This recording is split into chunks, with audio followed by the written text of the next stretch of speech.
Hello everyone and welcome to Slipjoint Sawyer. We're doing a bit of filming outdoors today because the weather is just glorious and I do not want to sit inside.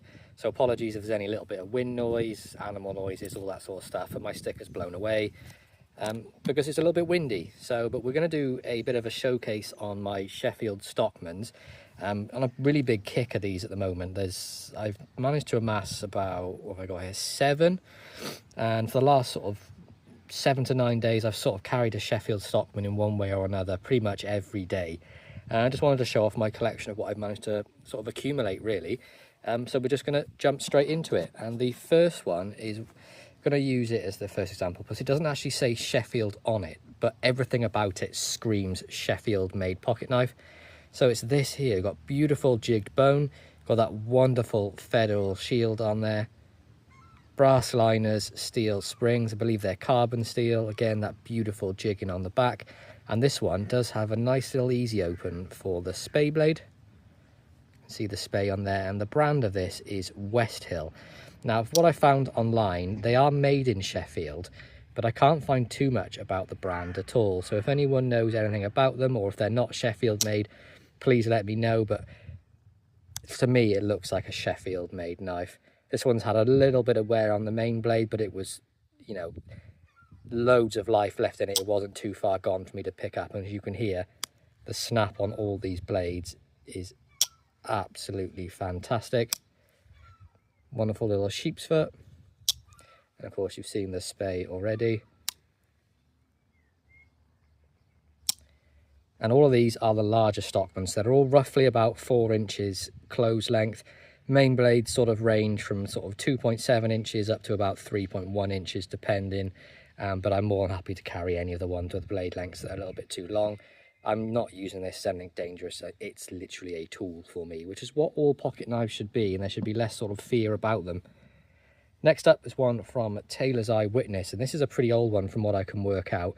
So that black synthetic, again we've got the federal shield. That seems to be a big thing with the older Sheffield knives. I've got 3 out of the 7 with this federal shield. See, the build quality is absolutely fantastic. We've got nickel silver pins. We have really sort of stunted spay blade. Really all I can see is that real flat bit at the edge and then down. Taylor's Eyewitness tang stamp there.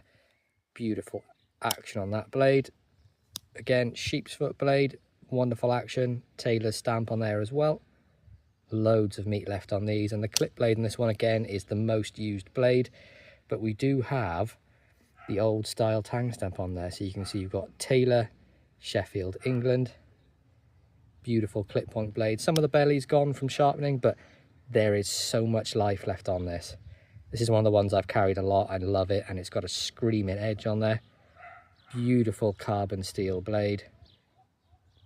Absolutely fantastic. One of my favourite Sheffield Stockmans I've got in my collection. Next up we have probably the newest one in the collection of Sheffield Stockmans, and this is a George Worenhome. Look at that beautiful jigged red bone on that. Isn't that absolutely fantastic? And it's the same on both sides.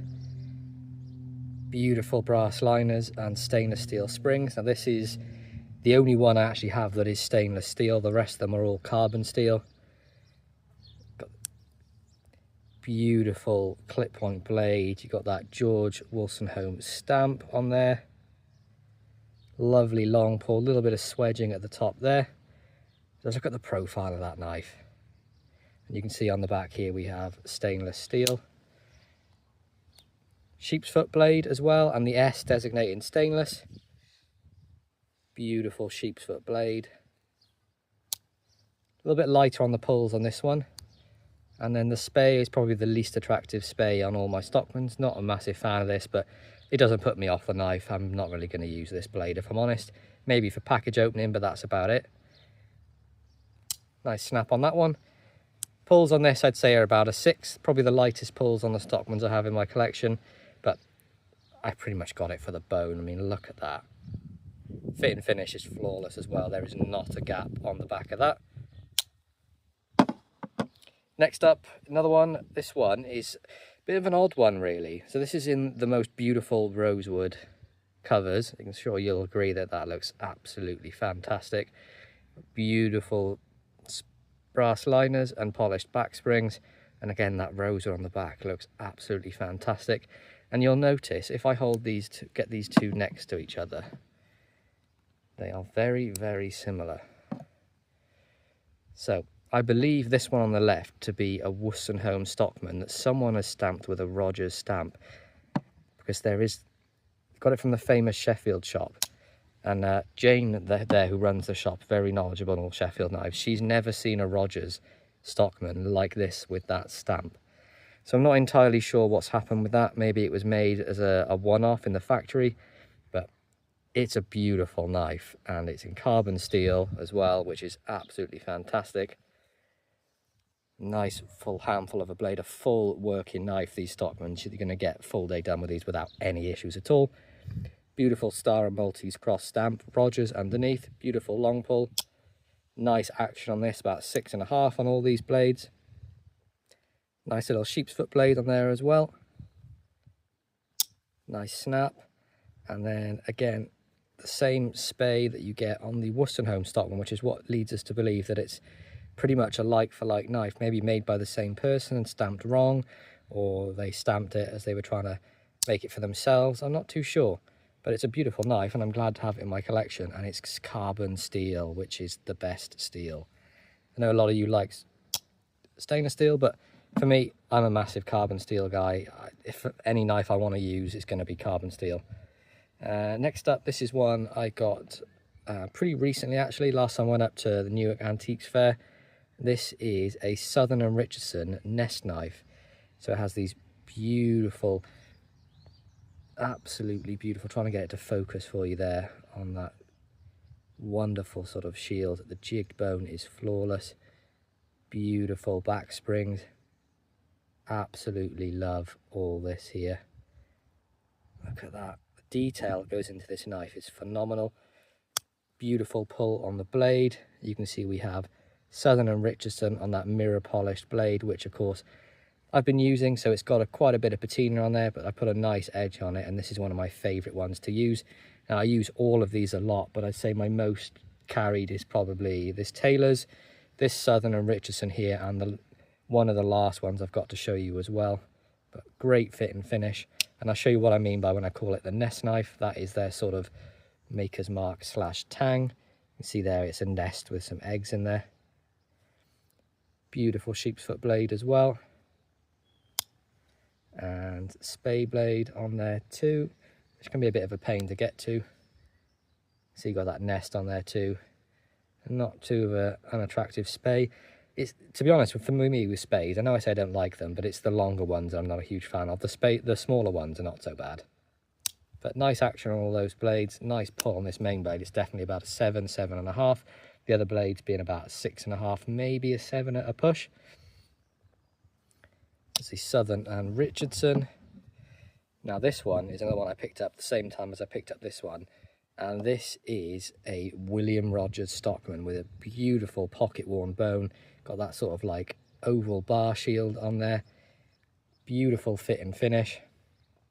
Again, the most beautiful jigged bone on the back. This is the one with the longest main blade. This is the one that's about 3.1 inches. The rest, I believe, are pretty much within that 3-inch mark. Nice edge on there. You can see William Rogers on the tang. Nothing on the back of that one. Beautiful clip point blade. And we should have the "I cut my way" on one of these sides. Yeah, "I cut my way." It's their sort of slogan and their image. Nice little sheep's foot. And on the back we have a spay. You can see that mark a lot clearer there. "I cut my way." Nice action on all these blades. This one I'd say is probably about a 7 for all the blades, so great action. Beautiful William Rogers Stockman. And this last one is my most carried and my favourite of them all. And it was actually my first Sheffield Stockman, I believe. I got this on the secondary market. I can't remember how long I've had it, but it is a T. Ellen Vulcan. Same shield as on this one. Very similar jigged bone. Absolutely beautiful springs. Carbon steel all over, brass liners. Look at the jigging on the back.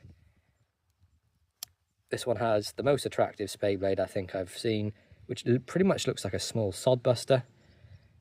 See the Vulcan TL on that blade there. And all these blades are about a 7.5 to an 8 on the pull. Got Vulcan, TL and Co. Sheffield. Beautiful sheep's foot blade on this one. And then the main blade is definitely about an 8. Beautiful clip point blade, nice nail neck. Again, you've got that Vulcan stamp. Absolutely beautiful. And this is my most carried without a doubt. I love carrying this thing. I'm actually carrying this one today. It's just a beautiful knife. I've got a real soft spot for a Sheffield Stockman at the moment.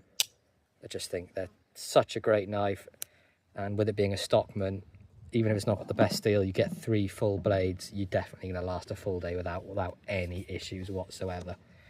But there we go, guys. That's my collection of Sheffield Stockman pocket knives. I really hope you enjoyed this video.